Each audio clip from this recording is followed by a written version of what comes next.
Welcome to our 2025 Fed Challenge presentation. My name is Grace. My name is Emilu. I'm Rose. Hi, I'm Sam. I'm Alexandra. Our presentation will proceed as follows. First, we will conduct a review of the current economic conditions. Then, we will use a vector autoregressive model to extrapolate the short-term evolution of the economic situation. Then, with a custom implementation of the Fed's own FRB US model, we will analyze the potential benefits and trade-offs of 3 policy rate decisions before evaluating the ability of the financial sector to transmit a policy rate decision to the broader economy. Finally, we will briefly discuss the Fed's balance sheet policy before concluding with our policy recommendations. We begin with a review of the current economic conditions. Real GDP grew a robust 3.8% in the second quarter of 2025, a significant rebound from its decline in the first quarter.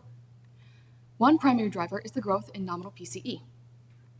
Another is the growth in business investment, particularly real private non-residential fixed investment, which reflects strong corporate balance sheets and optimism about future demand. The external sector has also contributed positively to GDP growth. The real broad dollar index has depreciated from its peak in January of 2025, which may help improve U.S. exports and loosen financial conditions. However, there are indicators of consumer stress and unease. Over the past year, growth in nominal PCE has significantly outpaced that of real disposable personal income, and the delinquency rate on credit card loans has also increased. These indicators suggest that the cushion of excess savings is wearing thin for some consumers. As a result, the economy risks considerable consumer spending pullback if growth stalls. In addition, the University of Michigan Consumer Sentiment Index is well below its historic average, which suggests that households increasingly perceive strains on their finances, even if such strains have not yet been fully reflected in their spending. Finally, the housing market has also cooled. Real private residential fixed investment has declined, and the S&P Case-Shiller U.S. National Home Price Index has flattened. These indicators suggest that rising home prices have mostly come to a stop. In summary, while there has been strong recent growth in GDP, consumer pressures and declines in the housing sector suggest uncertainty as to whether such growth will persist. A prudent decision by this committee must take into consideration the potential risks that maintaining the current policy could pose to consumer spending and home purchases. Thank you, Grace. We now consider conditions in the labor market, the first half of the Fed's dual mandate. Labor demand has cooled substantially, as seen by a decrease in the job openings rate, as well as the normalization of the jobs to unemployed ratio to levels consistent with the balanced pre-pandemic market. The quits rate has retreated from its great resignation highs, signaling reduced worker bargaining power. Correspondingly, the beverage curve has shifted inwards, indicating improved matching efficiency but lower churn. This successful rebalancing has brought wage growth to a sustainable level, as seen in the average hourly earnings and employment cost index. However, forward-looking indicators suggest that if current trends continue, the labor market faces significant downside risks. While the labor force participation rate has remained relatively stagnant over the past 5 years, the average growth in non-farm payroll remains below estimates for break-even employment growth. As a result, the unemployment rate has risen steadily to 4.3%, which is above the national headline rate of 4%. This renewed divergence likely reflects 3 forces. Firstly, firms are increasingly supplementing or replacing traditional entry-level jobs with AI, thus reducing job postings. Secondly, post-pandemic work preferences have changed, with many youth delaying or opting out of traditional level jobs. And finally, youth remain highly concentrated in highly cyclical services such as retail and hospitality, which makes them vulnerable to downturns. Thus, the labor market has reached a critical inflection point. After a period of historic tightness, the post-pandemic labor market has successfully rebalanced. However, their structural challenges have changed, in particular in youth unemployment, that put pressure on labor supply and its recovery. Fortunately, sustainable wage growth gives the policy committee the flexibility to adjust policy stance through a loosening of its policy stance. Thank you, Rose, for your analysis. We now move on to the second half of our dual mandate, price stability. While headline PCE inflation and core PCE inflation have dropped significantly from their post-pandemic peaks due to a post-pandemic normalization of supply chains, both remain elevated and rose to 2.7% and 2.9% respectively in August 2025 from lows earlier this year. Despite this, inflation expectations have largely remained anchored. While a 5-year break-even inflation rate remains slightly above our target, it has remained remarkably stable and does not show signs of de-anchoring. This public confidence in the Fed's commitment to price stability is an invaluable asset and affords the committee the patience and public confidence to calibrate policy. However, inflation expectations may shift upward in the future. Import prices have largely remained unchanged since January 2024, despite significant tariff increases implemented in April 2025. And while pass-through of the tariffs to broader prices appears limited thus far, the uncertain trade policy environment constitutes an upside risk to the inflation outlook that future consumer sentiment surveys may reflect. To understand this persistence in inflation, we looked at potential price drivers. First is Supercore PCE, which focuses on non-housing services. This measure is closely tied to the state of the labor market and wage growth and has proven to be the stickiest component of the inflation basket. The persistence in inflation can also be attributed to divergences in the labor market. As discussed earlier, structural shifts in the labor market may be constraining labor supply, keeping wage and price pressures elevated in key sectors despite aggregate cooling. Finally, fiscal expansion during the pandemic may be responsible as well. According to the fiscal theory of the price level is determined by the relationship between expected future government surpluses or deficits and the nominal outstanding value of government debt. The theory posits that when there is a lower expected value of government surplus, the price level increases. Because fiscal expansion during and after the pandemic has resulted in continuous fiscal deficits, people may expect this trend to persist. This would decrease the expected value of future government surplus, keeping the price level above target despite cooling labor demand and tighter monetary policy. To summarize, headline PCE inflation has fallen significantly from its peak, and long-run inflation expectations remain anchored. However, PCE inflation remains above the Fed's long-run 2% target. The potential drivers of this persistence warrant a cautious and well-calibrated approach to the Fed's committee stance. Thank you, Emilu. Our overview of economic conditions suggests that there are upside risks to persistent unemployment and inflation. To evaluate our understanding of the economy, we used a vector autoregressive model to forecast key economic indicators, including real GDP growth rate, headline CPI inflation, and unemployment for quarters 3 and 4 of 2025. We specified a model with a lag of 2 quarters, estimated the parameters via an OLS regression, and included the 70 and 90% confidence intervals. We got a positive R-square, suggesting that our model fit the data better than the mean. For robustness check, we compared our results to the median projections in a survey of 40 professional forecasters conducted by the Philadelphia Fed in August. Our results are remarkably similar to these median projections, while presenting a slightly more optimistic picture of the economy. Nonetheless, our model predicts a cooling labor market and elevated rates of inflation, supporting our analysis of the current economic environment. We thus recommend that the committee revise its current moderately restrictive policy stance in favor of a moderate loosening. Thank you, Alexandra. We will now discuss the benefits and risks of various policy rate decisions. To do this, we used a custom implementation of the Fed's FRBOS model in order to forecast the trajectory of key macroeconomic variables and evaluate the response to the specified policy rate decisions in quarter 4 of 2025, and to quantify and visualize the risks associated with each decision. For our simulations, we used the model's default solve function, which assumes agents form VAR-based expectations. This is an acceptable assumption for analyzing policy rate decisions that are not significant breaks from past experience. Because the model's last official data package was released on July 9th, we manually updated quarter 2 and quarter 3 data for 7 key macroeconomic variables. By anchoring our model to the latest real-world data, we created an updated baseline forecast that served as the benchmark against which we compared our hold policy rate steady scenario to test that our custom implementation was functioning as intended. We tested 2 policy rate decisions against the hold scenario, reducing the target Fed funds range by 25 basis points and reducing it by 50 basis points in quarter 4 of 2025. In both scenarios, after the quarter 4 shock, the federal funds rate is guided by the model's own internal Taylor rule.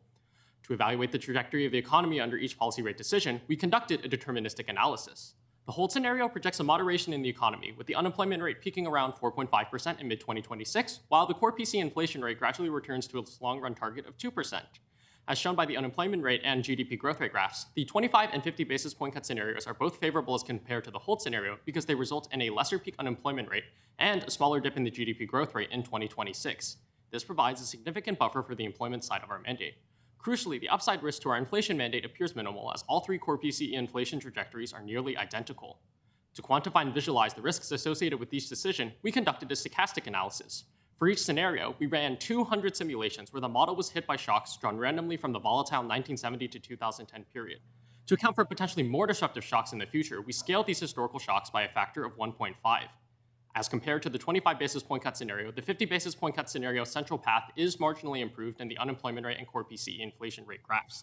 However, the y-axis scale for the unemployment rate for the 50 basis point cut scenario has a noticeably wider range of potential outcomes, which suggests increased uncertainty and a greater upside risk to unemployment as compared to the 25 basis point cut scenario.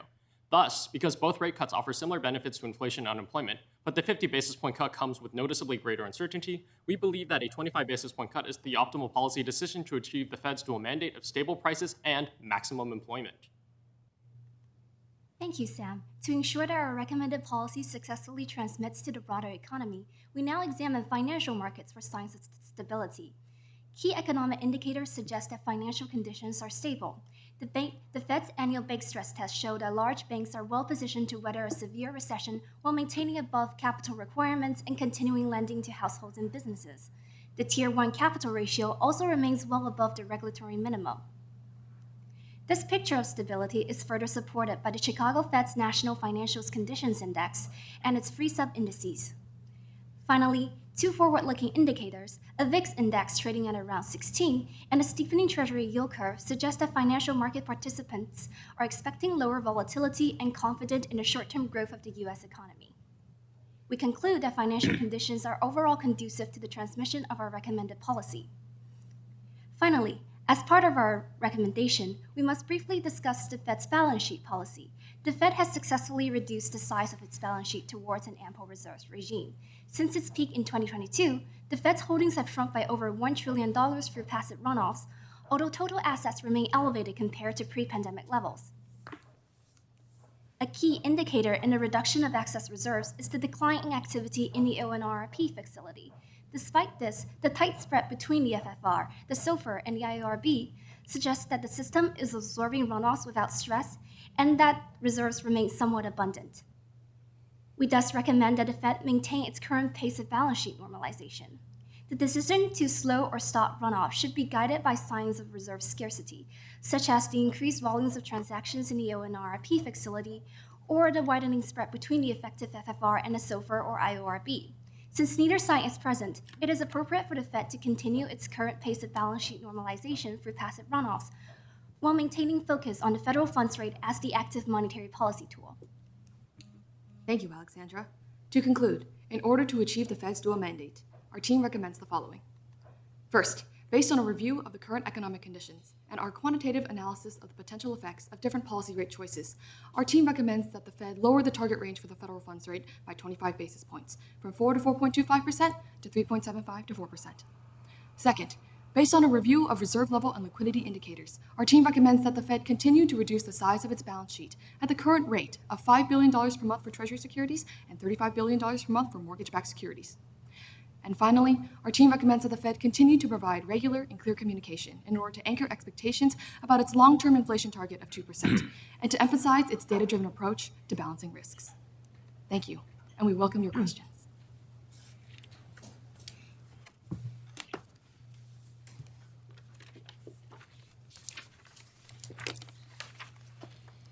Thank you. You were very efficient. Finishing in under 15 minutes. Nicely done. So we've seen monthly job gains move sharply lower this year relative to last year's period, while at the same time the unemployment rate has only moved up a bit. How are these observations consistent, and what are the implications for monetary policy? Thank you very much for your question, Judge Lukey.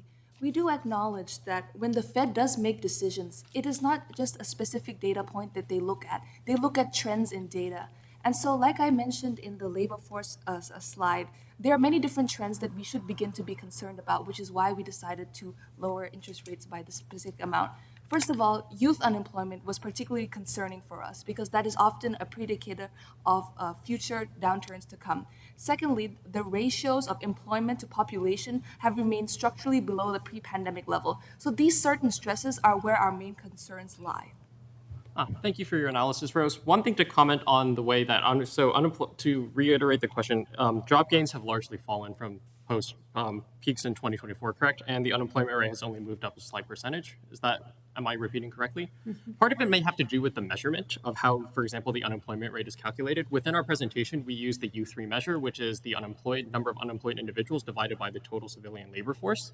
The thing is about unemployed individuals, though, is that only certain groups of people are counted within this measure, specifically those that currently do not have a job and have looked for work within the past 4 weeks but were not successful in acquiring a job. So even though job gains have risen, unemployment rate have fallen relative to 2024. Unemployment may only have risen a little bit because perhaps a lot of the workers who were once looking for work have become discouraged and have given up looking for work within the past reported 4 weeks. So instead, if we were to use a different measure of the unemployment rate, such as U4, 5, or 6, we might actually see an increase in the number of discouraged workers. So, yes. To add on to my colleague's point, in regards to the difference between the job gains in the last report and the increase in the unemployment rate, we could also see that individuals that are looking for work and would be counted as part of the unemployed population could be looking for work in sectors that did not see such job gains. So, for example, youth unemployment could be due to many different factors, such, for example, as the increasing use of AI within companies, especially entry-level jobs. And as a result, for example, youth unemployment could be contributing to the increase in the unemployment rate that we saw last month, even though new jobs in potentially other sectors have not, and thus have not filled in openings in other job openings in other sectors. To conclude my colleague's points, the supposed contradiction seen in the data between unemployment is primarily due to structural shifts in the labor market, and this impacts both halves of the Fed's dual mandate, most directly the road to minimize unemployment, but also due to the wage pressures caused by these structural shifts, also a potential rise in inflation. Thank you. Just to reiterate the second part of the question, so thank you very much for that very helpful analysis. Just wanted to give you a chance to answer the second part of the question, which is what are the implications for monetary policy about this disconnect between the unemployment rate and the payroll, the job gains? Certainly. Thank you so much. We would like to reiterate the focus of the Fed on its dual mandate policy.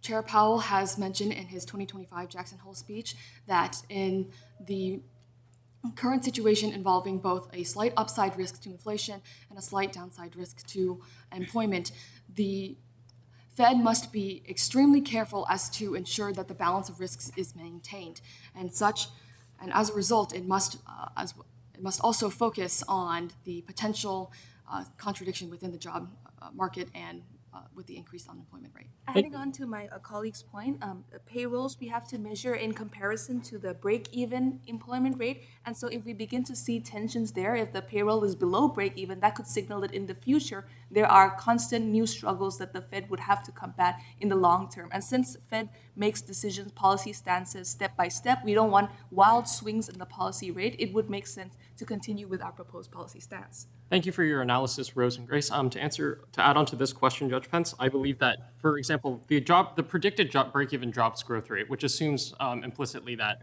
all of the new jobs will be filled, was predicted to be around anywhere between 30 to 82,000 in the month of September.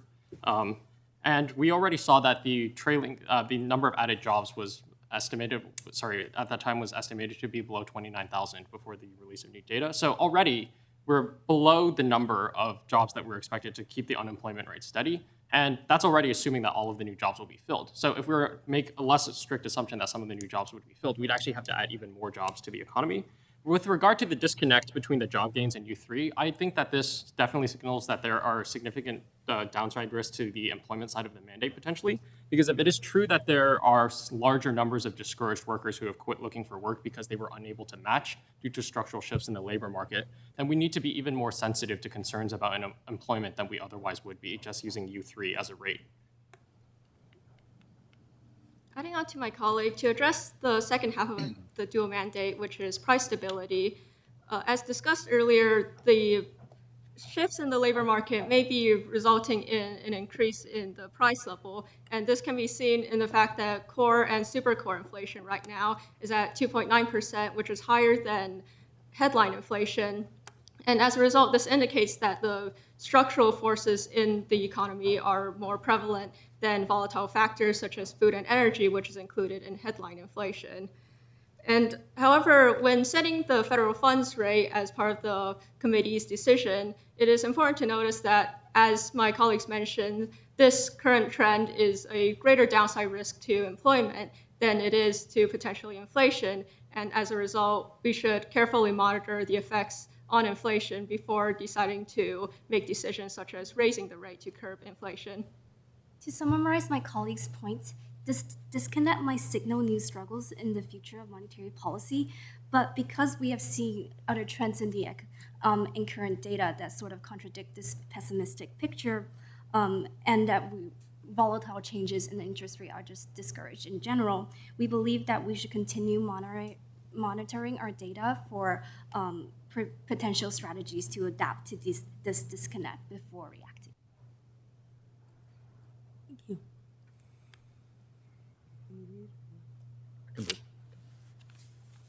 Thank you very much for your answers. I would like to ask you a question about financial conditions. How should policymakers take into account signals from financial markets, such as stock valuations and credit spreads, when deciding on the appropriate stance of monetary policy?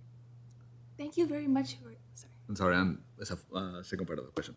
If changes in financial markets have different implications for monetary policy and financial stability, how should policymakers weigh those trade-offs? Sorry, could you repeat the last part of the question?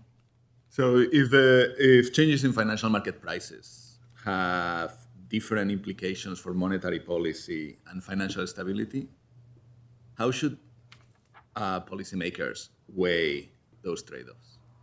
Thank you very much for your question. And it is a very important question, as financial conditions not only is a mechanism by which the Fed implements its monetary policy, but the Fed is also sensitive to the financial conditions insofar as it affects the broader economy with relation to its dual mandate.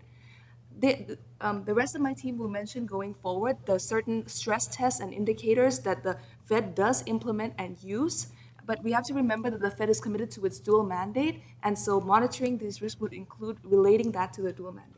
Certainly. Thank you for your analysis, Rose. I'd like to first briefly comment on the relationship between monetary policy and financial conditions.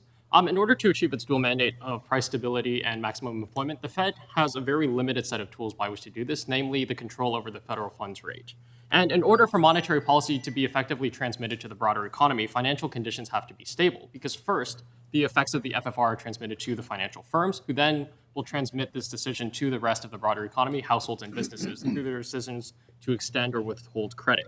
So we need a stable financial condition in order for monetary policy to act effectively.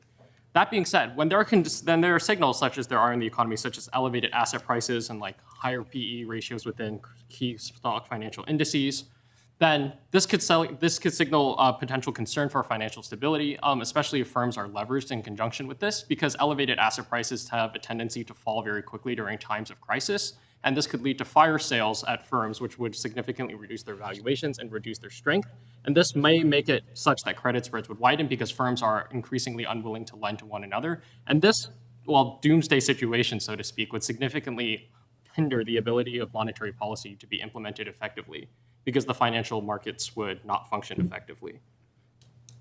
We would also like to mention very briefly that the Fed's main role, as my colleagues have rightly pointed out, is to ensure that the dual mandate is fulfilled such that we have stable prices and maximum employment.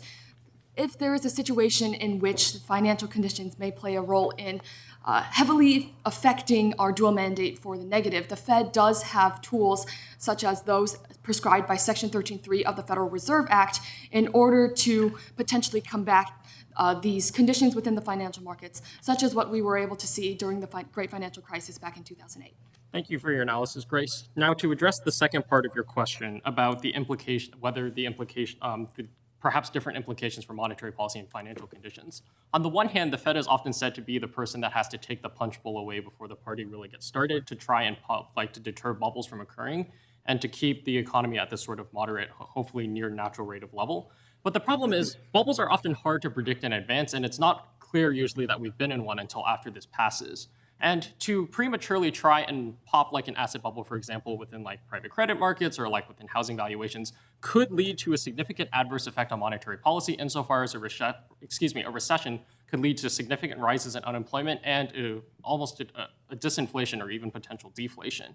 So instead of trying to use monetary policy to preemptively pop asset bubbles and deter other sorts of financial condition instability, we propose that the Fed continue to use its macroprudential approach of supervising and regulating firms, maintaining adequate stress capital ratios, and overnight liquidity coverage ratios, and to ensure that even if asset prices were to fall and leverage ratios were to significantly rise, that the Fed would be able to backstop markets and maintain confidence such that financial firms would be able to successfully transmit monetary policy. To add to my colleagues, the Fed has many mature institutions and tools for implementing its supervisory role in the financial markets context. For example, the bank stress test takes into account several severe stress scenarios for banks with like large custodian operations. It involves a major default, and for banks with large trading operations, it involves like significant risks in global markets. So, and in addition to that, it also incorporates a severe scenario in which unemployment rate peaks at 10% and with a lot of pessimism in the housing market. So by inputting these scenarios into a custom model that's meant to take into data provided by these large commercial banks, the Fed is constantly monitoring what their preparedness for the transmission of our monetary policy. Okay, thank you so much. Before we come to the end of time, let me just bring one more follow-up question on your presentation. So you mentioned the fiscal theory of the price level. So at some level, it is a very mechanic relationship between the price level and the present discounted value of future surpluses. So, but are you suggesting that the Federal Reserve has lost control over the price level and inflation, given the active role that fiscal policy has been playing, is playing? Thank you for your question. We first acknowledge that the Fed's main concern is with monetary policy. So we are optimizing over monetary policy under a given fiscal situation.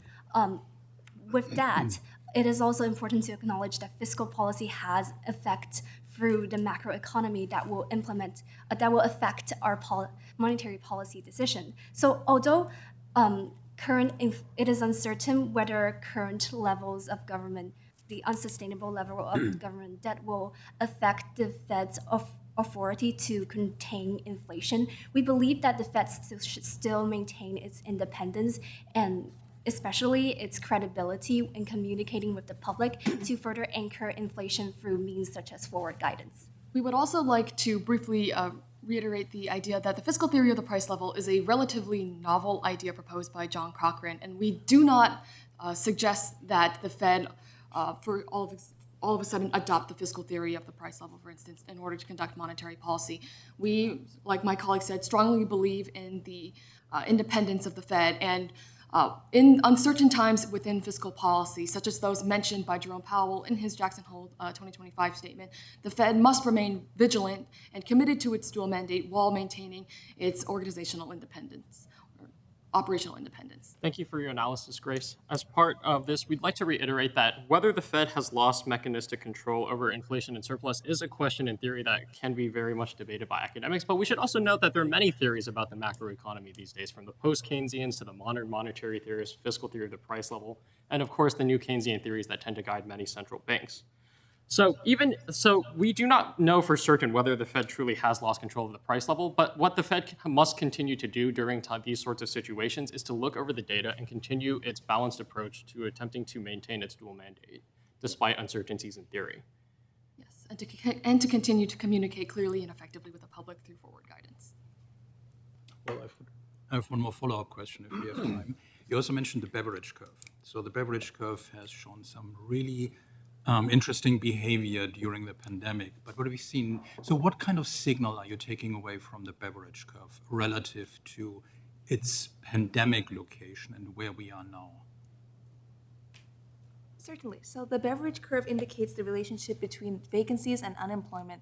And as you mentioned, from the pandemic till now, we've seen that the beverage curve has shifted inwards. And there are multiple interpretations of this. The first is that there could be signs of a cooling labor demand, or there could be a sign of improving matching efficiency. And so there are dual competing forces here. For the purposes of our presentation, we believe that on the one hand, there could be improved matching efficiency in the sense that while the unemployment rate has fallen relative to the job vacancy rate, so workers in this case have less. One thing we think is true regardless of the scenario is that the workers have perhaps less bargaining power and control over their wages that they might have had. And then anecdotally, we can see this in how many companies feel comfortable issuing things such as return to. Would you like us to finish that answer? All right. Thank you very much for coming and for all the preparation that's gone into this. Very nice job. Thank you for your time. Thank you for the excellent presentations.